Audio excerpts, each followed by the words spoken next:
बच्चों, हम फिर से आए हैं आपके लिए कुछ टॉपिक लेकर जो हिंदी व्याकरण से है। हमने कल अपने वीडियो में सूरदास की जीवनी और काव्य के कुछ अंश पढ़ाए थे जो हम आगे भी पढ़ाना चाहते थे, लेकिन हमने कुछ परिस्थिति व समय को देखते हुए हमने उस टॉपिक को बदल दिया है। जैसे कि आप सभी के एग्ज़ाम आने वाले हैं तो उनकी तैयारी सबसे पहले बहुत ही महत्वपूर्ण है। इसके लिए हमने सोचा है कि उस टॉपिक को हम बाद में आपको समझाएंगे। पहले आप ग्रामर में कुछ चीज़ें समझ लें और रट लें, जिससे कि आपके आने वाले एग्ज़ाम में आपको कुछ सहयोग प्रदान कर सके। जो इस प्रकार है, ग्रामर पढ़ाने वाले हैं। आज हम रस के बारे में बताएंगे कि रस कितने प्रकार के होते हैं और क्या है वो, इनके बारे में आपको हम बताएंगे।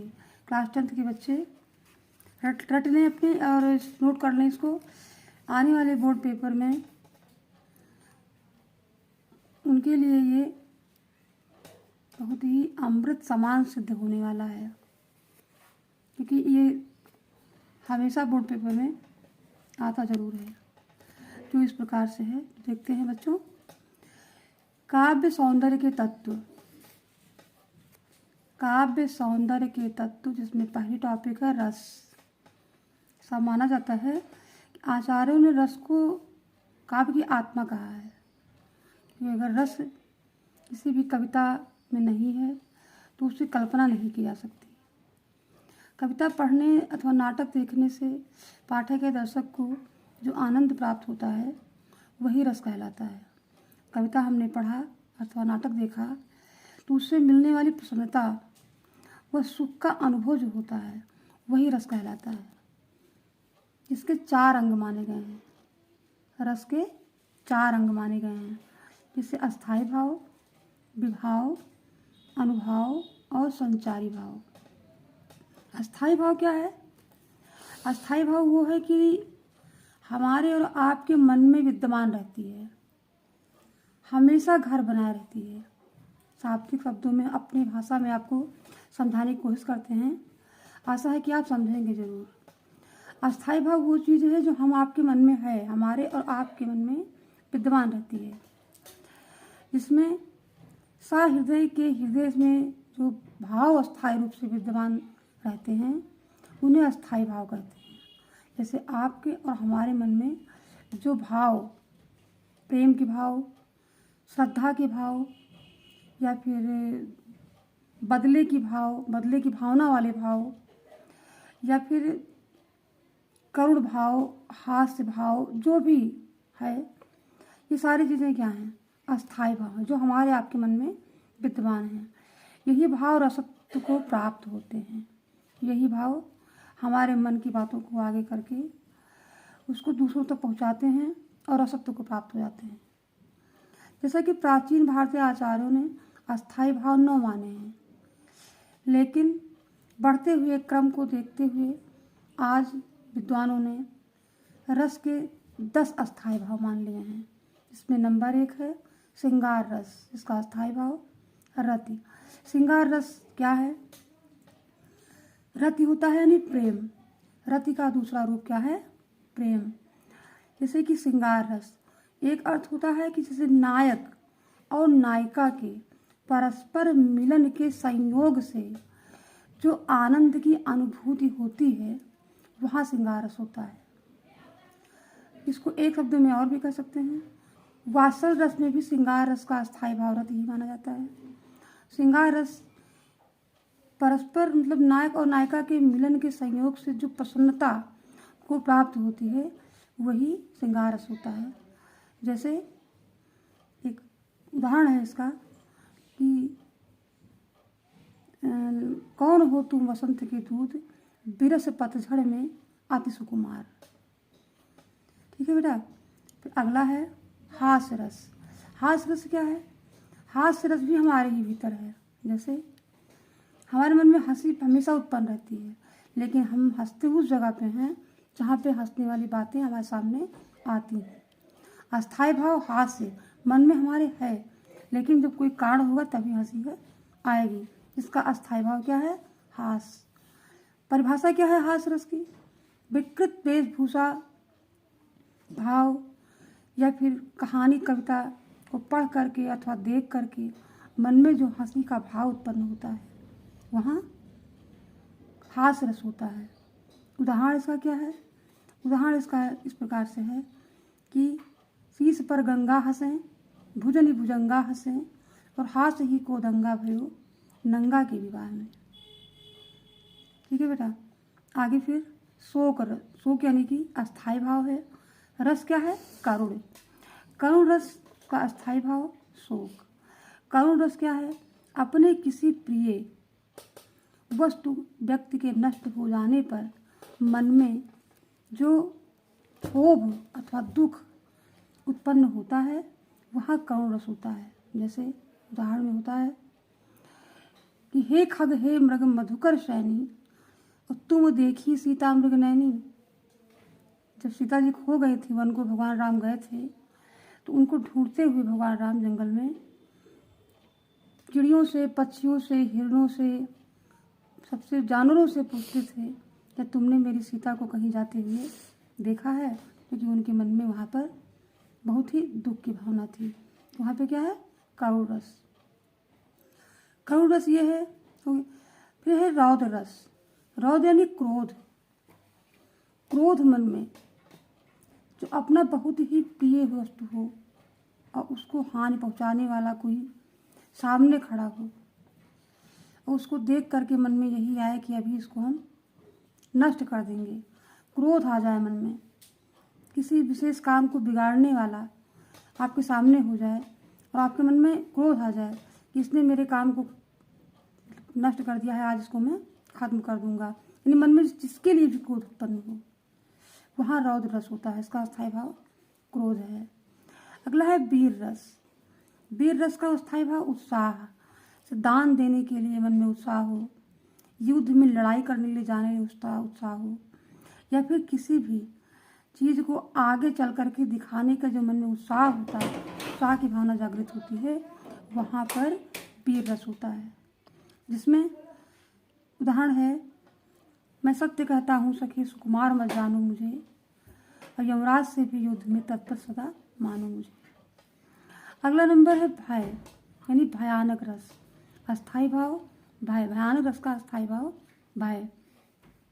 भय मन में सबके डर सबके समाया हुआ होता है। डर हर एक इंसान, बच्चों के भीतर किसी न किसी बात को लेकर के डर होता जरूर है, भय होता जरूर है। तो रस भयानक रस का अस्थायी भाव भय।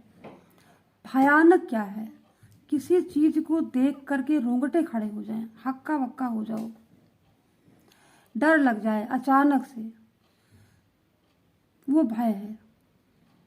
जंगल में आग लगी या फिर कोई ऐसी विपत्ति आ जाए जो सहन से बाहर हो जाए, या फिर देख करके डर लग जाए, वहाँ पे क्या होता है? भयानक रस। फिर अगला है विभत्स रस। विभत्स रस वो रस है जहाँ पे घृणा उत्पन्न हो, किसी चीज़ को देख करके मन में घृणा उत्पन्न हो, आँख उधर उठाई ना जा सके। जैसे एक छोटा सा है उदाहरण कि सिर पर बैठो काग आँख दो खात निकारत। किसी जानवर के सर पे कोई कौवा बैठा है और उसके दोनों आँखों को निकाल निकाल कर खा रहा है, तो उधर आँख उठाने की हिम्मत किसी सच्चे इंसान या बच्चे की नहीं करेगी। तो वहाँ पे क्या होता है? विभत्स रस। इसका स्थायी भाव जुगुप्सा। फिर है अद्भुत रस। अद्भुत मतलब विस्मय, विचित्र, जो कभी कभी दिखाई दे। जैसे आप प्रातःकाल उठे, आपके घर के सामने इंद्रधनुष बना हुआ है, या सूर्य अचानक नीला हो गया है, लाल की जगह क्या हो गया? नीला हो गया है। अद्भुत अद्भुत नज़ारा जो कभी ना देखे हो, वहाँ पे होता है अद्भुत रस। शांत रस क्या है? निर्वेद, जिसका स्थायी भाव है। शांत रस मतलब वैराग्य मन में आ जाए, मोह माया से मुक्त हो जाओ और ईश्वर में अपना मन निवास करने लगे। कहने का मतलब ये कि जहाँ पर मन में मोह माया भंग हो करके वैराग्य धारण करने की चेष्टा हो जाए, वह अपना काम सिर्फ अपने काम से रखने वाला इंसान ईश्वर में आस्था रखने लगे, वहीं पे शांत रस होता है। जहाँ पे ईश्वर की प्राप्ति हो जाती है वहीं पर शांत रस होता है। जैसे जब मैं था तब हारी नहीं, अब हारी हैं हम नाही, और सब अंधियारा मिट गया जब दीपक देखा माही। ये हुआ स्थायी रस और उसका ये हुआ रस और उसका अस्थायी भाव। फिर एक नंबर 10 यानी कि 9 इसमें दिए गए हैं, एक आपको हम बता रहे हैं अपने आप से। वात्सल रस, वात्सल का भी अस्थायी भाव रत ही होता है। प्रेम मतलब वात्सल में होता है कि जो पिता को प्रसन्नता होती है, किससे? अपने पुत्र के द्वारा किए गए कार्य से जो एक पिता को प्रसन्नता होती है, वहाँ पर वात्सल रस होता है। जैसे यशोदा हरि पालने झुलावे सुबह शाम, यानी भगवान कृष्ण को देख करके, उनके माता पिता को, उनको देख करके ही अधिक प्रसन्नता होती थी, यही लिए वहाँ पर वात्सल रस माना गया। ठीक है बच्चों, आगे ये हुआ हमारा एक टॉपिक, अस्थायी भाव और रस क्या है। इसके 4 अंग माने गए थे, जबकि हमने अभी एक के बारे में आपको बताया है। दूसरा क्या है? विभाव। विभाव क्या है? जिसके कारण हृदय को रस प्राप्त होता है, वह विभाव कहलाता है। अर्थात अस्थायी भाव का कारण विभाव है। अस्थायी भाव अपनी जगह पर विद्यमान है, लेकिन जब तक उनमें कोई बात नहीं आती है तब तक वो बाहर नहीं निकलता है। और जो बात मन में लगती है अर्थात आती है, वही विभाव होता है। क्योंकि आँख से आंसू जो निकलता है वो किसी ठोकर के लगने पर ही निकलता है, तो आंसू निकलने वाला जो भाव है वो विभाव है। कहते नहीं ज़्यादा विभव मत बनाया करो, कहने मतलब विभाव बाहर से न निकाला करो, दिखावा करना। तो दिखावा कहाँ होता है? जहाँ विभाव आ जाता है। ठीक है। नंबर 2 क्या है? अनुभव। अनुभव करना, जैसे कि किसी भी दुख अस्थायी भाव के जागृत होने पर अस्थायी भाव के जागृत होने पर आश्रय की बाह्य चेष्टाओं को अनुभव कहते हैं। जैसे सबसे पहले स्थायी भाव मन में हमारे दबा है, ठोकर लगी, हमको विभाव का अनुभव हुआ, यानी कि हमारे मन में जो जागृत करने वाला भाव क्या है? विभाव। जब जागृत हो गया तो वो जागृत होकर के पूर्ण रूप से जो बाहर आया वो अनुभव। हमने अनुभव किया, हमने अनुभव ये किया कि हमें आखिर दुख लगा कैसे, ठोकर लगा कैसे, अनुभव कहते हैं। जैसे भय उत्पन्न होने पर हक्का बक्का हो जाना, रोंगटे खड़े होना, कांपना, पसीने से तर हो जाना आदि। एक होता है हक्का बक्का होना डर के कारण, एक दूसरा है रोंगटे खड़े हो जाना, यानी एक होता है भौतिक, जैसे कि भौगोलिक दशाएं, जैसे कि रोंगटे ठंडी से भी, जाड़े से भी खड़ी होती हैं, और रोंगटे दुख आने पर भी खड़ी हो जाती हैं। कांपना, तो ठंडी में जो जाड़े में जैसे जाड़ा होता है और कांपा जाता है, वो कांपने वाला यहाँ पे नहीं है। पसीने से तर हो जाना, यानी कि इतना ज़्यादा अधिक सोच विचार कर लेना कि पसीने पसीने हो जाना, वहाँ पे यानी कि भौगोलिक दशाओं को छोड़ करके यहाँ पे शारीरिक और मानसिक दशाओं पर बल दिया गया है। जैसे कि दुख, कष्ट, सुख, दुख, भय, अद्भुत, शांत, कुछ भी चीज़ को का अनुभव जो होता है मन में, वही अनुभव कहलाता है। यहाँ ध्यान देने की बात यह है कि बिना किसी भावोद्रेक के केवल भौतिक परिस्थिति के कारण यदि ये चेष्टाएं दिखलाई पड़ती हैं तो उन्हें अनुभव नहीं कहेंगे। जैसे जाड़े से कांपना, गर्मी से पसीना निकलना, कहने का मतलब वही है साहब कि दुख, सुख, दर्द, विस्मय, भय, शांत, श्रृंगार, हास्य, जो भी है, इनसे आपको अनुभव करके जो अनुभव प्राप्त होता है उसको रोंगटे खड़े होना या पसीना पसीना होना माना जाएगा। बल्कि भौगोलिक अर्थात भौतिक दशाओं में किसी भी परिस्थिति में पसीना निकलता है या जाड़ा लगता है तो उसको यहाँ पर अंकित नहीं किया जाता। फिर है संचारी भाव। संचारी भाव देखिए बच्चों कैसा है। संचारी भाव वो है, सबसे पहले आपने सीखा अस्थाई भाव, फिर विभाव। अस्थाई भाव मन में है, विभाव बाहर निकला ठोकर लगने पर। फिर इसके बाद है अनुभव, ठोकर लगा बाहर निकला तो अनुभव में जागृत हो गया, साफ हो गया वो बात। फिर संचारी भाव। संचारी भाव क्या है? आश्रय के मन में उठने वाले अस्थिर मनोविकारों को संचारी भाव कहते हैं। यह मनोविकार पानी की बुलबुलों की भांति बनते मिटते रहते हैं, जबकि अस्थाई भाव अंत तक बने रहते हैं। तो अस्थाई भाव कहीं नहीं जाता है मन से, और भाव जो है वो आते जाते रहते हैं। संचारी भाव क्या है? मन में जैसे पानी, बारिश होती है, बुलबुले उठते हैं पानी के, बनते हैं बिगड़ते हैं, बनते हैं बिगड़ते हैं। अस्थाई भाव उसी तरह का होता है। जैसे किसी का बेटा बाहर गया है और रात में 12 बज गया आया नहीं, तो माँ बाप के मन में यही होगा कि पता नहीं क्या हो गया हो, नहीं अच्छा होगा, ठीक होगा, या बीमार हो गया है कोई, ऐसा ना हो कुछ हो जाए, नहीं सही हो जाएगा। यानी इस प्रकार के भाव जो मन में उत्पन्न हो, वहाँ संचारी भाव होता है। ये हुआ आपका रस। आशा करते हैं कि आप समझेंगे और अपने इस बोर्ड एग्जाम के लिए इसको तैयार करेंगे, क्योंकि हाई स्कूल में करुण रस और हास्य रस दोनों को ही आना है, और दोनों में से आपको एक लिखना है। एक बार फिर से हम करुण रस की परिभाषा और हास्य रस की परिभाषा आपको पढ़ा दे रहे हैं, जो बोर्ड पे एग्जाम में आपके हाई स्कूल के बच्चों के लिए है। हाई स्कूल के बच्चे इसको तैयार करेंगे और कन्फर्म 100% लिख कर ले लो बेटा, यह आपके पेपर में ज़रूर आएगा। इसीलिए इस क्वेश्चन को हम आज लेके बैठे हैं आपकी तैयारी के लिए। नहीं तो हमको आज पद का खंड पढ़ाना था, जो हमने वहीं पर उसको छोड़ दिया है, और तैयारी आगे आपकी हम करवाते रहेंगे। जब तक आपका एग्ज़ाम नहीं हो जाएगा आपको हम ऐसे ही पढ़ाते रहेंगे। हास्य और करुण रस दोनों में से एक आपको करना है, क्योंकि आपका हाई स्कूल के पैटर्न में 2 ही है। हास्य रस क्या है फिर से बता दे रहे हैं आपको। विभाव अनुभव तथा संचारी भाव के संयोग से पूर्णता को प्राप्त हास नामक मनोविकार हास रस कहलाता है। विकृत देखो, फिर शाब्दिक अर्थों में अर्थात शाब्दिक अर्थों में बता दें, विकृत रूप आकार भेष वाणी और चेष्टाओं को देखकर हास नामक मनोविकार से के परिपुष्ट होने पर हास रस की उत्पत्ति होती है, वो हास रस कहलाता है।